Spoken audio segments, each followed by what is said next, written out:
Good afternoon. I'm Malbert Smith, President of MetaMetrics and co-founder of MetaMetrics, and welcome to our webinar. I'm very excited today about this webinar because it is a very hot topic in the educational space and with publishers in particular. Today's title of our webinar is Text Complexity in the Common Core. What does it mean for publishers? So we've really tailored this to meet your needs. Three speakers, and I'm really excited about the roster of speakers we have. Most of you have either heard of them before or know them personally. But let me briefly introduce them to you. We have Sue Pimentel. She's a national thought leader when it comes to educational policy, standards, and assessment. She's a published author and nationally acclaimed speaker.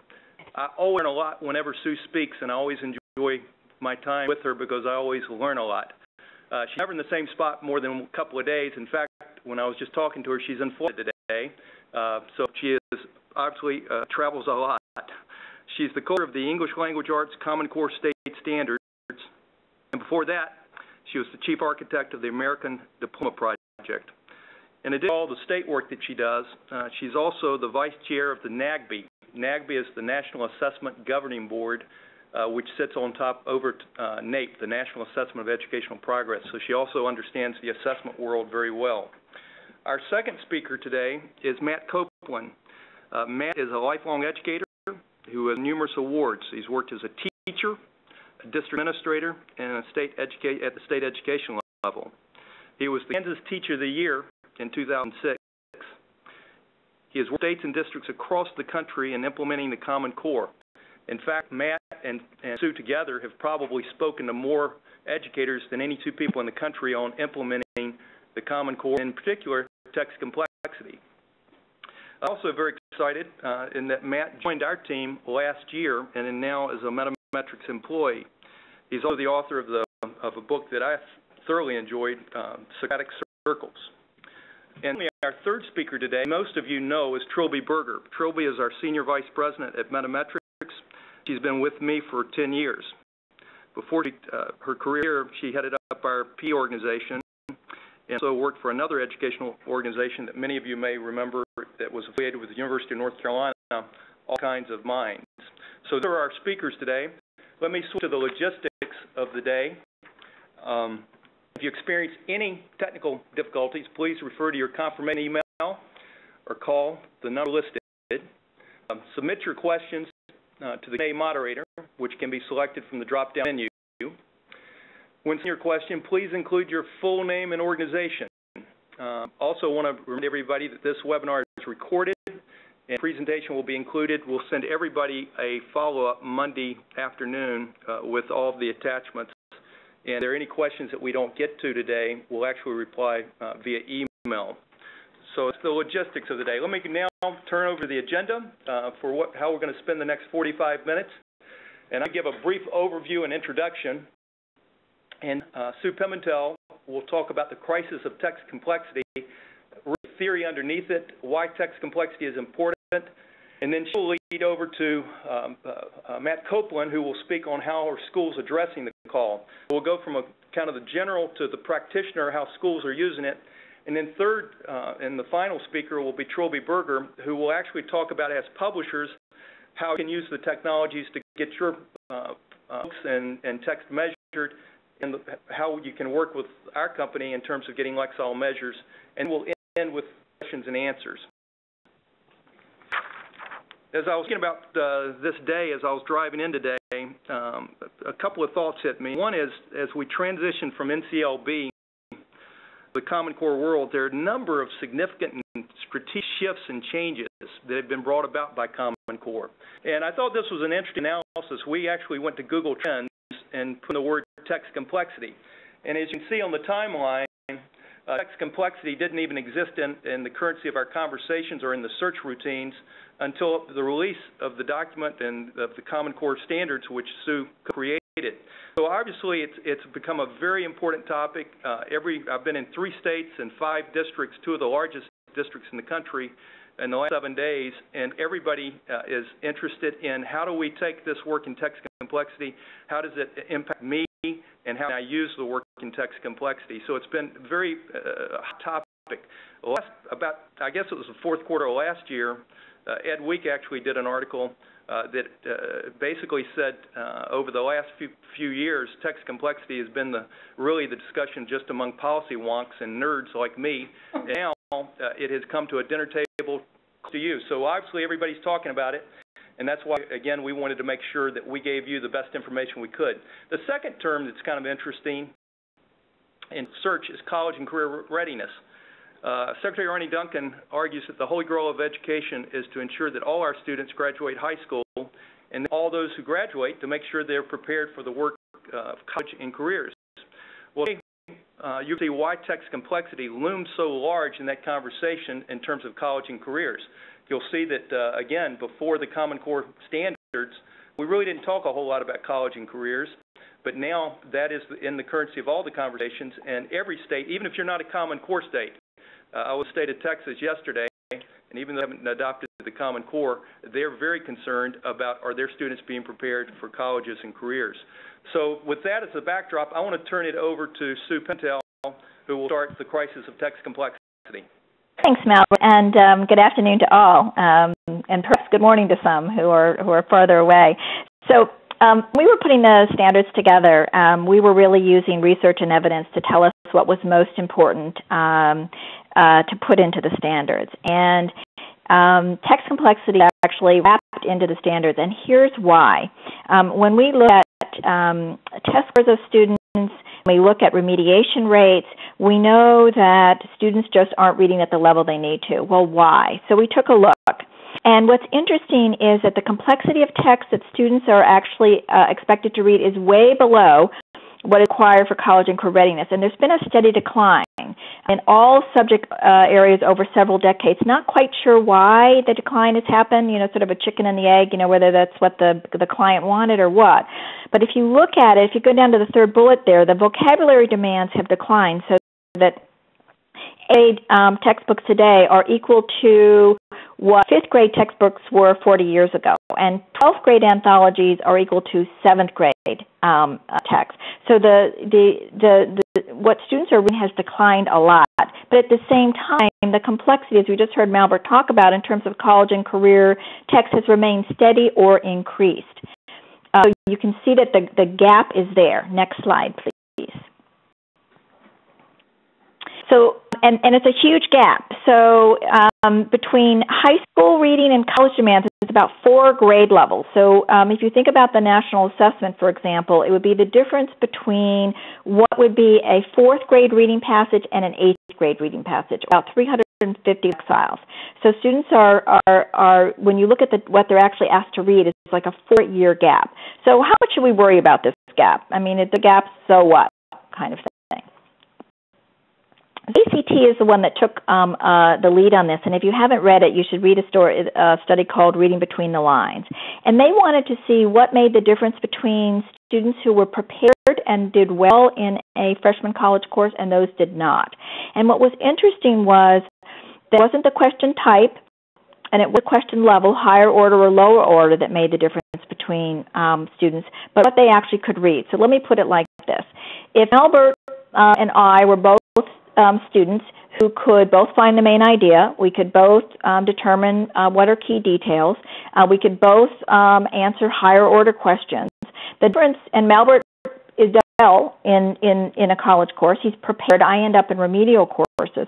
Well, why? The difference is that Malbert can apply those skills to adequate complex text, and I cannot. So reading below what is of college and career readiness, and that turned out to be the greatest predictor of success for students.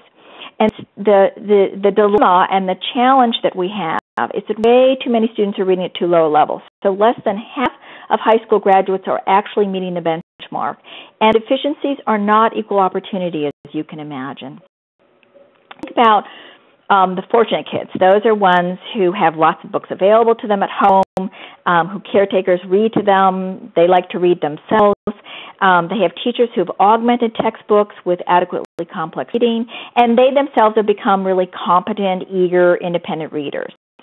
Then there are the unfortunate ones, and those are students who we know come to the schoolhouse door who have been isolated from text, either because their parents don't read well or there isn't money for books. or they're struggling readers for another reason. They've sort of gotten a slow start, and they never are then given the opportunity to grapple with adequately complex text. And there are some kids that are thought, well, they can't really handle it. So we pitch the materials at a much lower level. And then there are English learners, too, and I'm working with an understanding language group from Stanford, and many of the experts and practitioners there are very concerned about the texts that are pitched at much lower level, much too simplified for English learners. So they aren't getting the syntax they need, they aren't getting the vocabulary they need, and they aren't getting the concepts they need. Next slide. That's why text complexity actually is one of the hallmarks of the Common Core State Standards. When we talk about the shifts in the standards, and we mentioned 3 of them, the lead-off one is text complexity. And we embedded it in the standards, which is unusual for a standards document to actually talk about the complexity of what students read. It's reading standard 10, and there's a staircase of text complexity to make sure students are on track each year for college and career reading. When we got done with the Common Core, I want to give a shout here to MetaMetrics, because they were really instrumental in helping us think about what levels students should be reading, what should that staircase look like. When we got finished with the Common Core, because it became, as Malbert said, really the hot topic with text complexity, we wanted to make sure that we look at the various quantitative metrics that were out there, and wanted to validate the quantitative measures, and also wanted to see if we could get them on a common scale so we didn't drive everybody nuts. So you can see there, it was led by Chuck Perfetti from the University of Pittsburgh, and the participants were ATOS, Questar, Flesch Kincaid, Lexile, again, MetaMetrics participated, and then 2 new quantitative metrics on the market, SourceRater and Pearson Reading Maturity Metric. Next. So the results. Well, the results were interesting and powerful. First of all the metrics, whichever one you want to choose, were found to be reliably and highly correlated with how students perform grade level text across a variety of assessments. There was no one measure that was better than another in predicting text difficulty for students. So we thought that was a powerful message to be able to get to consumers. All measures were equally good when situating informational text on the scale. Less so with respect to narrative fiction, but there were some reasons for that that I'm glad to get into some more details if people are interested. And then here's the next one, which is, while some variance existed among the measures about where they might place a single text, they all climb reliably, though differently, up the text complexity ladder to college and career readiness. So when we were putting the scale together, when Chuck was leading this effort, they really took college level texts, and that was the anchor at the top. So they're all anchored on the top, and they all looked at their measures on the top, and then, of course, measured from the beginning from K1 to 3 texts. And then what you can tell is that if you stick with a measure and you go all the way up, students will get to college and career ready reading if they stick with one of those reliable measures. So one of the great things that came out, we weren't sure it was going to happen or not, is that the 6 measures now share a common scale. And again, those are anchored texts that are representative in typical first-year credit-bearing college courses. And this is important. So here's the common scale. Now this is so that as any of you who are working with in your published material with your passages can refer to this scale, so that at 2nd and 3rd grade you can see whether you're using a Lexile, using SourceRater, using Flesch Kincaid, what the measure of the quantitative measure of the text should be. And I want to say that this common scale is being used by schools across the nation. It's also being used by the assessment consortia to make their decisions about what passages to put on the test. Next slide. I wanted to show you how, when MetaMetrics was working with us, when we were first putting the standards together, how they had to what we call a stretch continuum. So the bottom line you see there was where the Lexiles had been in terms of 12th grade. So you can see really, where it said if you're reading at 12th grade, this is where you are. But then looking at where students needed to be reading, Lex moved and stretched up their continuum, which all now the quantitative metrics have done, to say, well, if we're going to close that gap between students graduating from high school and being ready to read, college level, we have to move up the quantitative measures. Next slide. So a couple of implications for publishers. One is to pay attention to the complexity band levels as defined by the Common Scale. It's the first time in history we've had something like this. It's the first time, having worked with standards across the nation before the Common Core, that we've actually embedded a text complexity standard in the reading standards. One of the things that I hear, I'm sure you'll hear more about this from Matt, is that I hear from practitioners across the country is to be as transparent as possible about the complexity levels of the text that you're putting and including in your textbooks. It really helps teachers to be able to see what those levels are. And if it's possible, even the quantitative measures, but also to add some annotations that accompany the passages in order to provide the educators with a deeper, more multidimensional picture of text complexity. The quantitative measures, and I think you're going to hear Matt talk also about the qualitative measures, and once you look at the qualitative characteristics along with the quantitative characteristics, it really helps teachers in their planning of their lessons to understand what's going to make a particular text complex for certain students and for other students. So it's really helpful in that. And my last note, just because I know I'm hearing this around the country, and it goes hand in hand with text complexity, and that is to select texts and passages for student reading that depend not only on text complexity, but also on considerations of quality and coherence. And by coherence, I mean that it's about building knowledge so that you have passages that build a student knowledge rather than just sort of a scattershot. And that, I'll turn it over to Malbert and Matt. Okay. Thanks, Sue, for that fantastic overview of the importance of text complexity. As always, you do such a good job of painting a picture for us of why this is such an important issue. And happy Valentine's Day to you and to everyone else listening as well. I want to change gears here ever so slightly and share with you all how educators and school systems across the country are addressing this call for increased text complexity. We know over the last nearly 3 years or so, an overwhelming majority of states have adopted Common Core standards. We know, however, that adoption in many instances was the easy part. It's the heavy lifting of implementing these standards that's now the task at hand. This issue of text complexity is one of the jumping off points for many schools in the work of implementation. Classroom teachers, curriculum directors, and administrators are re-examining the texts the students are being asked to read, checking sure that they are offering the right amount of challenge for students to eventually become college and career ready. In cases, those texts, in fact, are doing just that.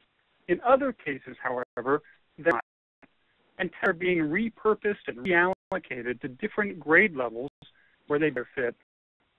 And this reallocating of text creates gaps or holes in the curricula that need to be filled with new texts and new materials. So my purpose over the next few minutes is to give you a taste of the process that many schools and educators are using to evaluate the complexity of text, in hopes that, ultimately, may help you to address their needs. And I should point out, though it appears within the English Language Arts Standards document, the issue of text complexity is one that reaches across all content areas and all disciplines.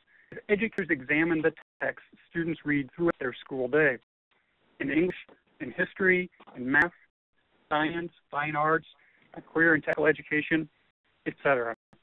This is an issue merely for classroom sets of novels. Text complexity is an issue for all texts that students read. The Common Core standards outline their text complexity model in Appendix A of the Standards for English Language Arts and Literacy. A triangle that you see here. Much of the same information is also covered in the publisher's criteria document that Sue has co-authored with David Coleman as well. One of the elements of this model that I love the most is simplicity. See here the 3 legs of the text complexity triangle. First, your quantitative measures, which are ability scores, such as the Lexile Framework for Reading, best measured by computer software. See the qualitative measures, which are often better measured by attentive human readers than they are by computers. And finally, the reader task considerations, which are all the important elements that exist outside of the text itself, namely readers' level of skill and maturity and the types of follow-up questions and tasks students are to complete out their reading. But what I've heard from educators across the country as I've worked with them around text complexity is how the model really reflects the way that good teachers have always thought about text. And that's a testament to the work that Sue and others have done on this topic. In short, this text complexity model validates good teaching. Chris, if you could do that next slide.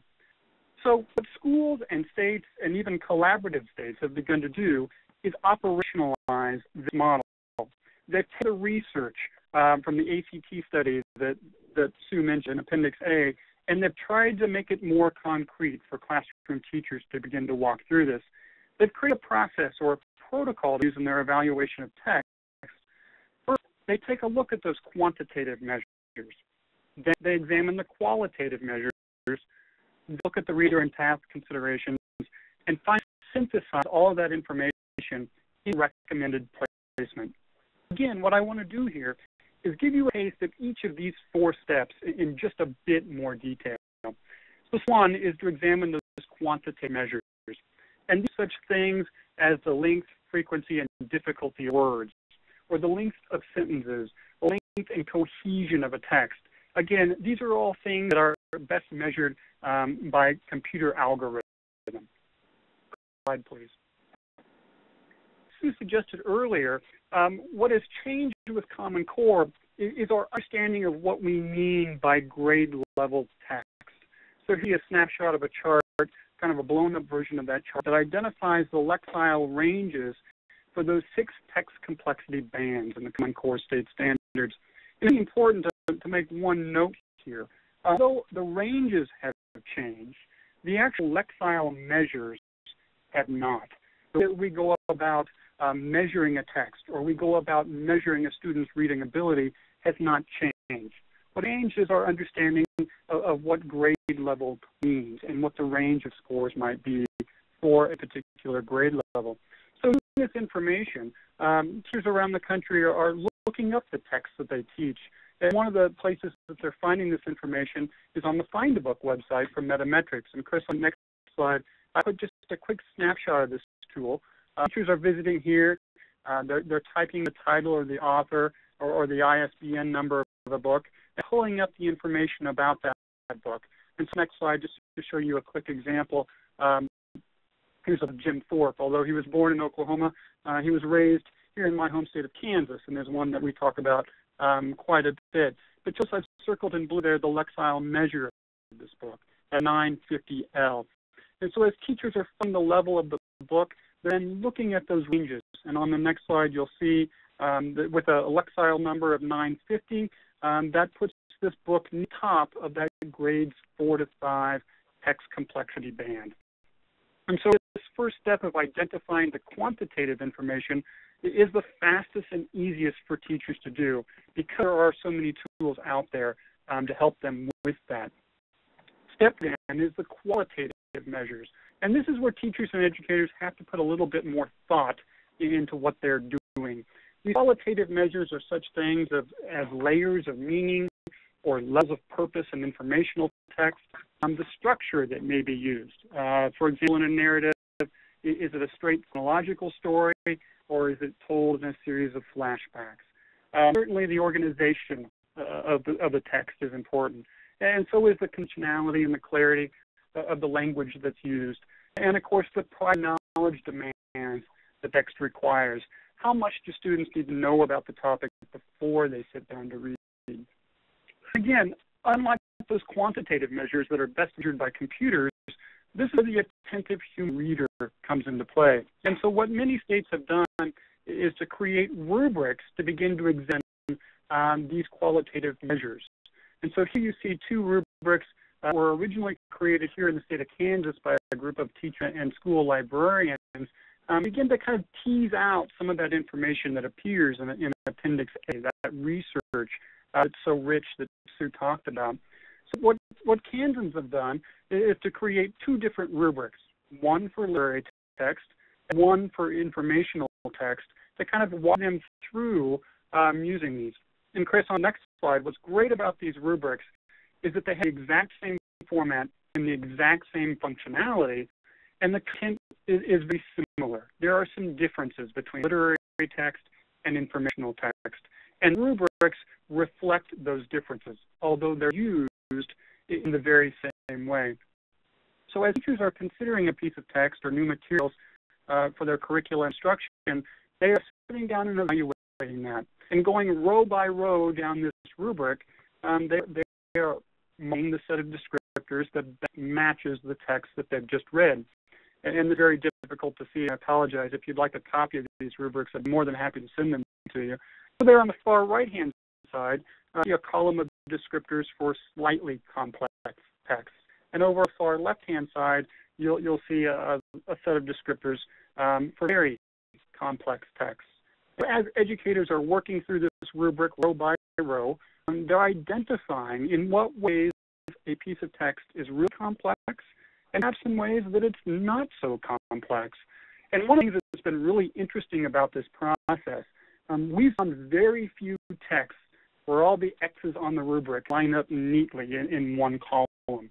We're finding is almost every piece of text is very complex in some ways and not as complex in other ways.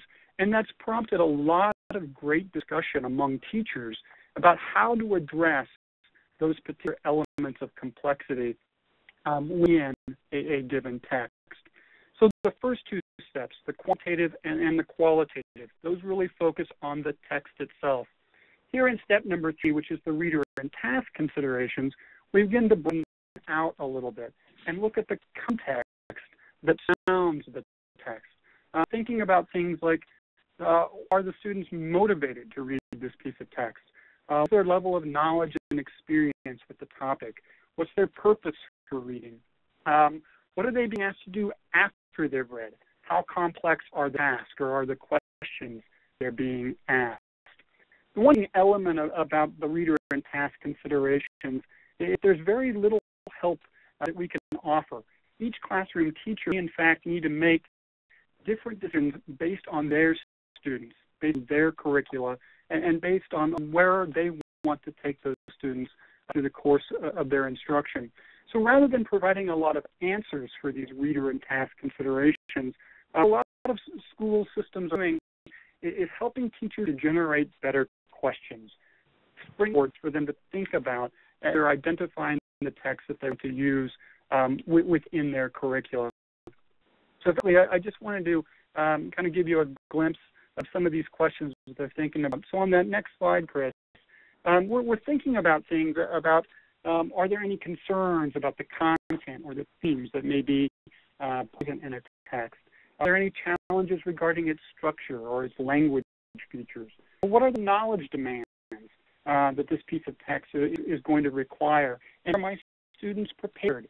Do they know enough about this topic to be able to engage, be successful with this piece of text?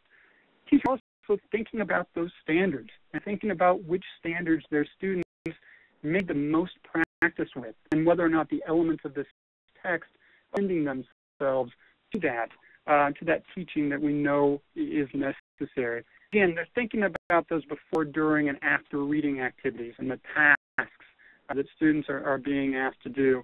But maybe most importantly, what they're beginning to really identify are kinds of supports, the kind of instructional scaffolding that they may need to provide to their students, even struggling readers, so that all students can be successful with that reading experience. So they are building skills over time toward college and career readiness. This is a very quick slide that I put together. Because those conversations have been so rich, it's really helped a lot of teachers to begin to understand the reason for the issue of text complexity and what it is that they're trying to do in the classroom. And so this is my rah reading slide. Loud, read along, read alone. And if I had time, I'd tell you the background on how I came up with this mnemonic. It's actually off of a children's picture book picked up at a used book sale here in my hometown. But you'll see on the left-hand side, we often begin teaching complex text as a read aloud, using a lot of teacher scaffolding to help students be successful with that text, and using that gradual release of responsibility we slowly begin to pull some of that scaffolding away. So over time, we're reading aloud less to our students and really beginning to then read alongside of them, and then finally turn over the process to them so that they're reading independently and autonomously with little or no scaffolding from us. With that, then educators are ready to step back metaphorically and look at all three legs of this text complexity triangle and begin to make a final recommended placement of the text complexity band for a particular piece of text. So on this last slide is an example of a document that a lot of school systems are creating that kind of captures the thinking went into some of these recommended placements of these particular texts. I would really encourage all of us not to think of these placement forms as a product, but really to begin thinking of them as a thinking tool to help teachers and educators begin to think about what are the complex elements of a certain text and how might we use that with our students so that they can be successful, so that they move on to the college and career readiness levels that they need to be successful later in life. So with that, I'll turn things over to Trilby to talk a little bit more about MetaMetrics. Oh, thank you so much, Matt. That was fantastic. And happy Valentine's Day to you, by the way. So nice to have all of you with us this afternoon. This is great. So now a little bit about Lexile and how to get Lexile measures for your books and your content. You know, as publishers, you, of course, know that you look at Lexile as a text measure. But there's also another side to this, and that's the Lexile reader measure. And these two things are put on, when these are really a unique feature and a great benefit of the Lexile framework for reading is that we put these two things on the same scale. And when they're used together, it really helps connect readers with appropriate text. But they're arrived at in very different ways. So I was hoping putting it together in a table like this might help punctuate this a bit more. On the left side of the table, you'll see Lexile text measure. The way we arrive at a Lexile text measure is through our proprietary software tool called the Lexile Analyzer. Electronic text is fed through the analyzer, and it results in a Lexile text measure.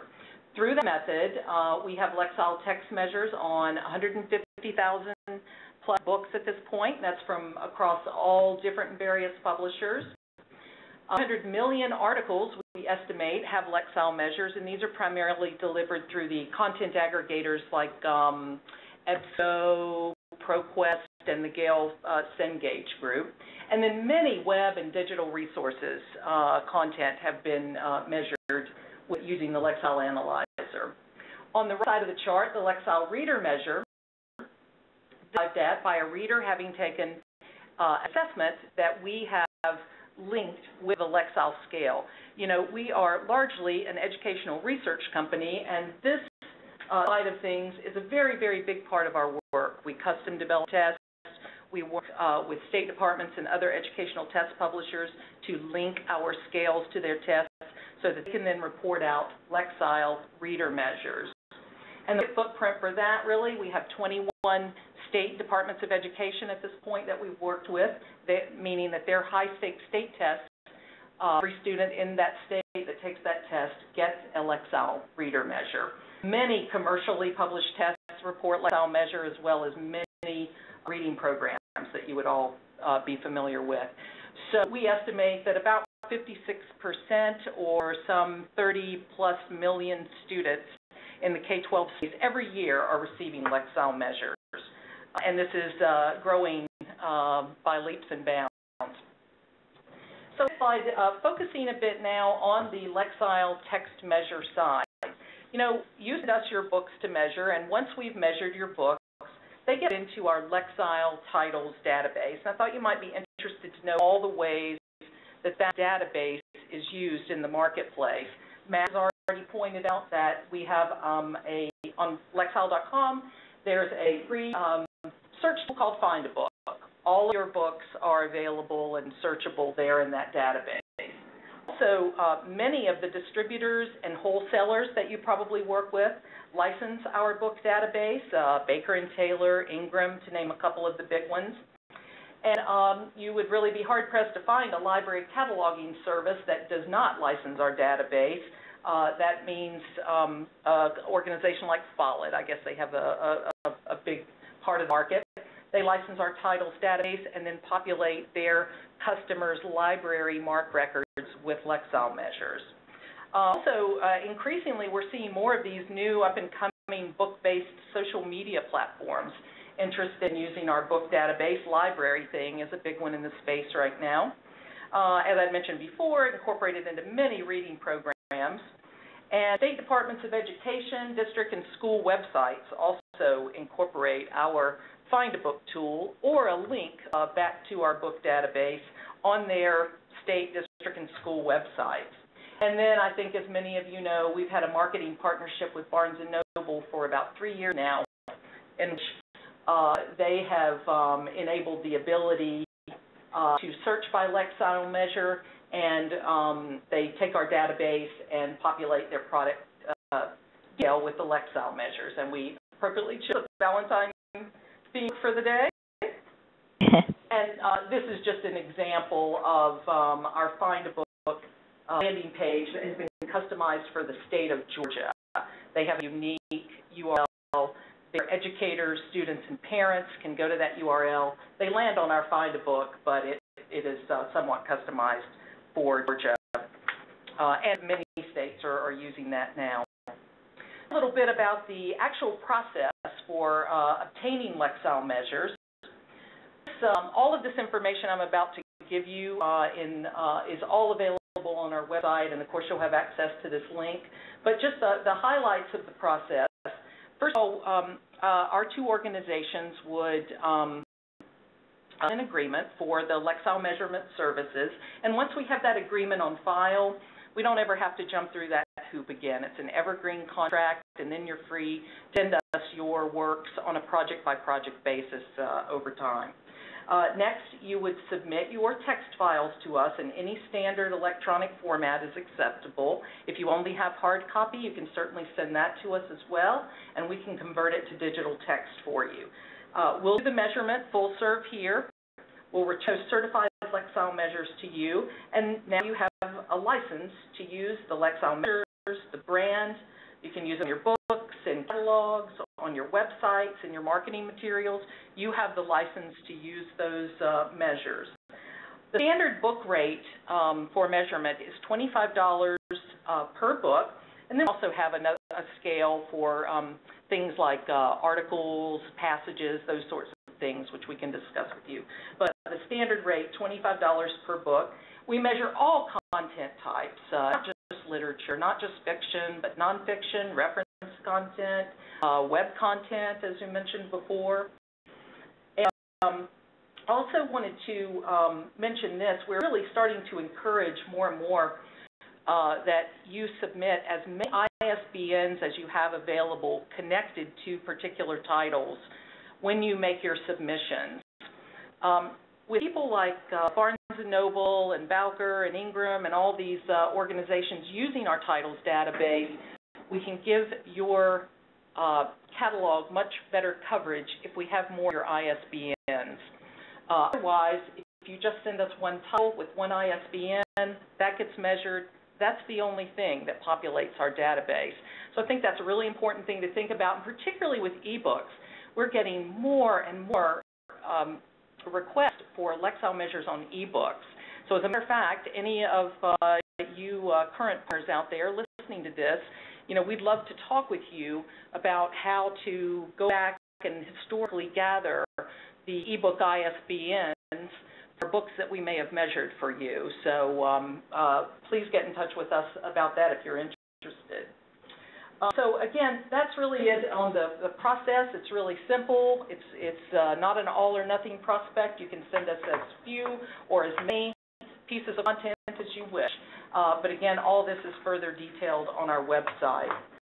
Also, a little bit about the measurement tool, the Lexile Analyzer. This is free available to you to use on our website. Almost 200,000 educators to date have gone onto our site and played around with this tool. The online tool is limited to 1,000 words, though. It's really primarily there to allow people to sample text measurement. But if you as a publisher want, you can certainly license a professional version of the analyzer that would allow you to measure text of any size. You can have unlimited users on this thing. We'd be happy to talk to you about how we can license that to you. In either of these cases, though, the Lexile Measures that you get from the Lexile Analyzer must be certified by us through the process previously described before you publish it or use it in any commercial context. I'll just give you some quick bits of news and some updates that you'd be interested in. Maybe you've seen this, but just in case, there is the Common Core publisher criteria are available. This was a document developed by the lead authors of standards, and here's a link to that document in case you haven't seen it. Also, wanted to tell you about some new research that we're about to unveil that I think is going to be really, really exciting. It's for the beginning reader space. You know, you've seen in the past that lower level books don't have Lexile measures. They will tend to have rather a Lexile code or a BR for beginning reader. And if you think back to the chart that Matt showed us, the text complexity grade bands and Lexile ranges, when you saw the K1 space on that chart, it wasn't addressed. So you're hearing it here first, that we're going to be, over the next few months, announcing the results of 2 years of research that allow us to complete that space and further specify the Lexile measures of the books, these emergent reader books. Should be very exciting. There are a lot of details that are still coming together on this, and we'll be alerting you to an informational webinar probably in late spring, I would say, of 2013.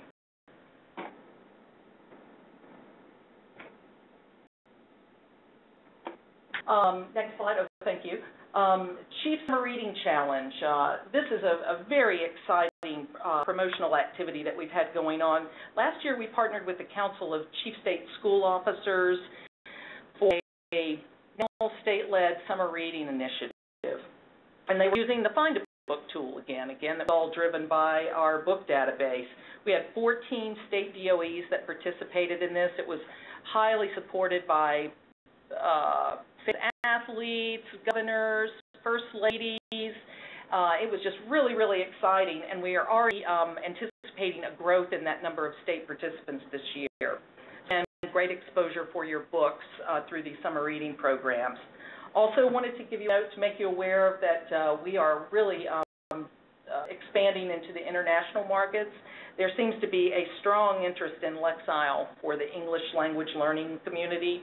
Korea and Japan, we're getting particularly strong interest from, and students now in 165 countries have access to Lexile reader measures, these well-known ETS test products that you see listed on the slide.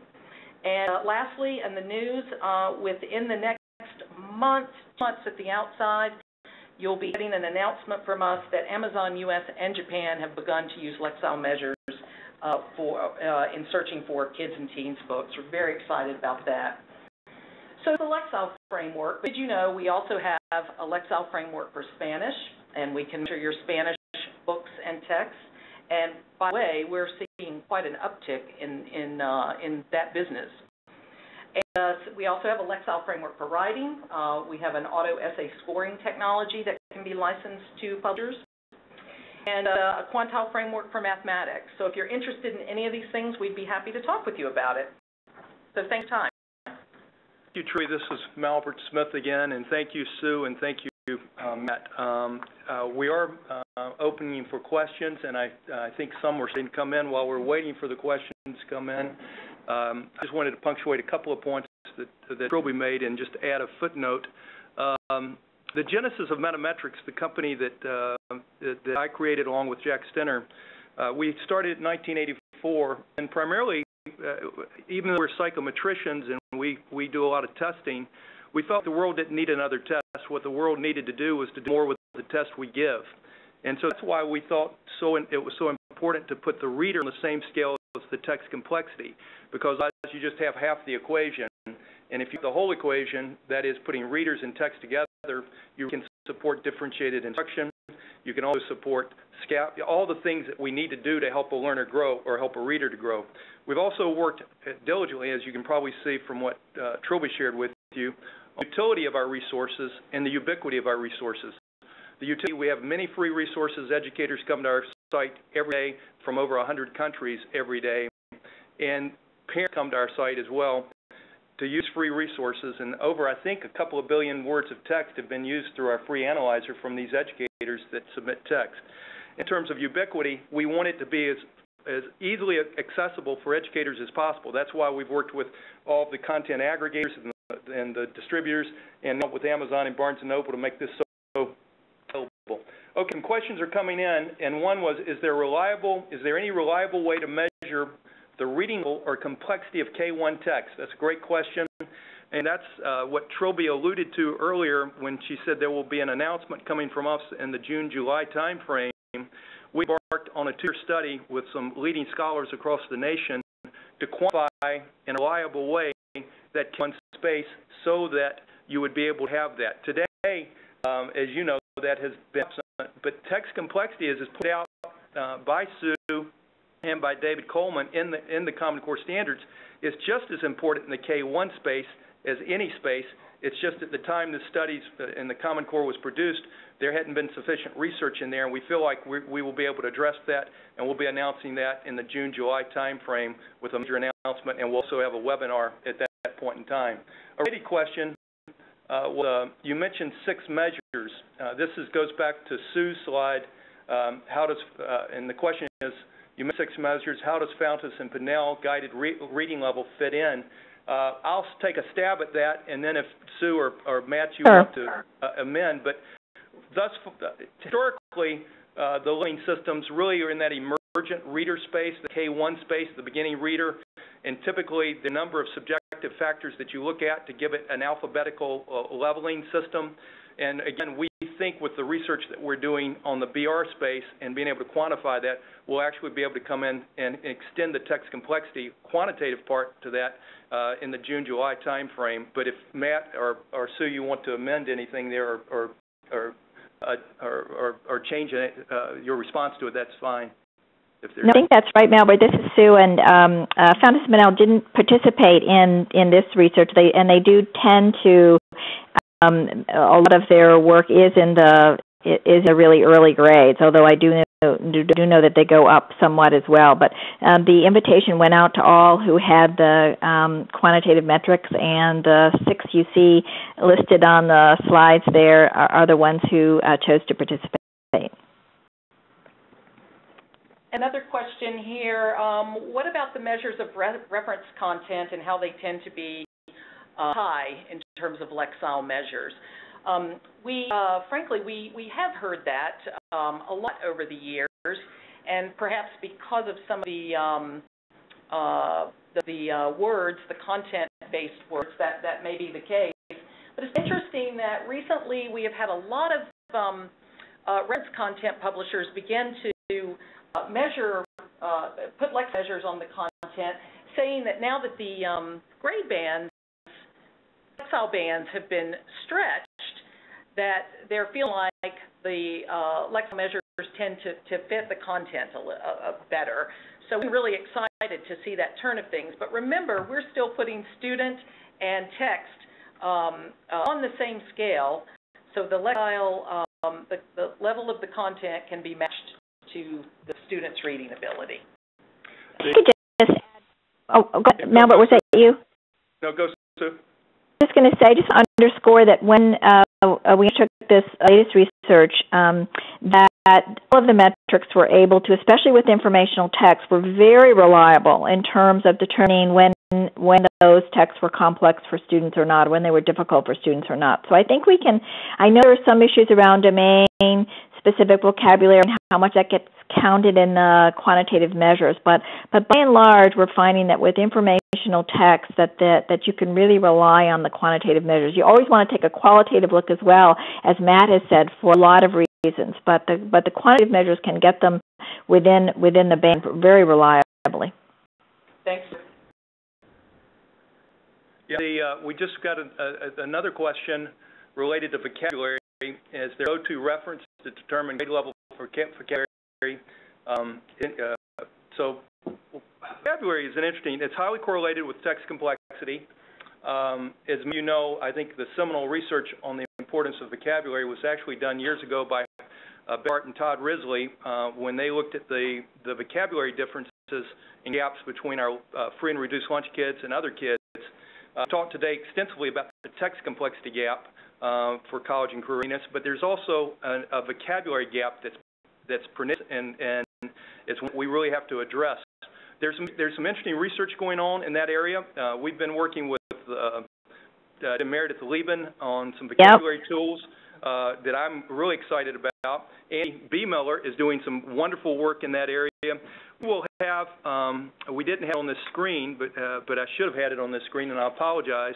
We have a vocabulary tool and resource that will be coming up on Find a Book this summer, because one of the things we want to do is to help teachers, parents, educators with this academic vocabulary, because if we're going to significantly reduce this achievement gap, we've got all our tools and resources on that. So if you need a good reference point in terms of somebody that's done some interesting work, I highly recommend Berger's work. I think you'll see some tools that will be built upon the shoulders of some of these other researchers that will be available soon. We're really excited about not only working with the Liebens on our vocabulary tools and resources, but with Mark Graves out of the University of Minnesota, who's contributed greatly to this, as well as Elfrida Hebert. So more to come on that, and I do think it's right as a publisher to really think about this, because I think it's one of the really low-hanging fruit that if we can get the vocabulary pieces right, it will go a long way into helping all of our students become college and career ready.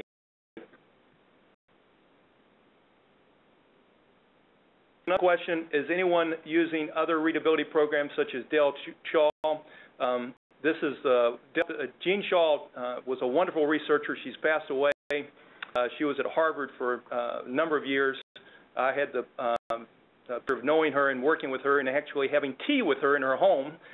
She wrote a great book called Readability Revisited, where she reviewed our work as well as some other college research. And that's available out there. I think some people may be using it.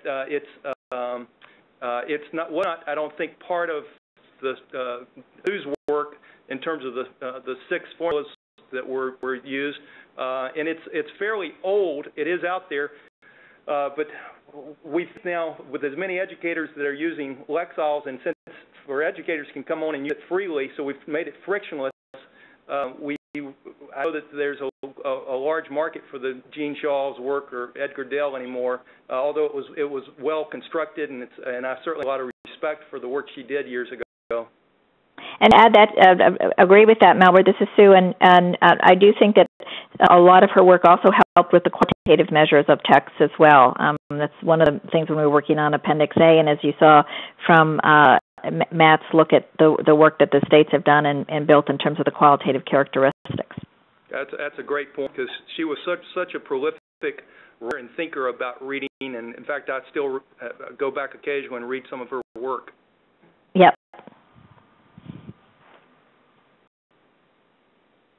Okay.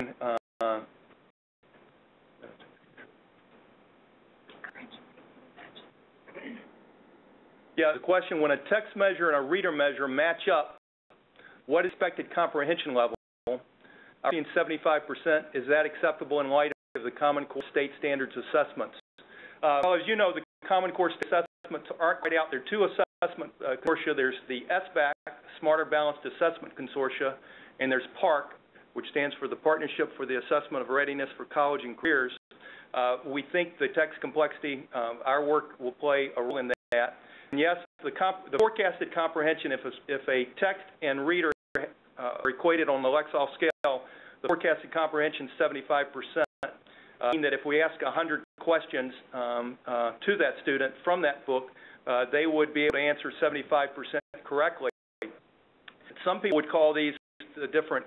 Historically, if you go back to some of the early reading research where they talked about independent reading level, instructional reading level, and frustration level reading level. This would be your independent reading level if you wanted to use kind of the old jargon for these different cutoffs.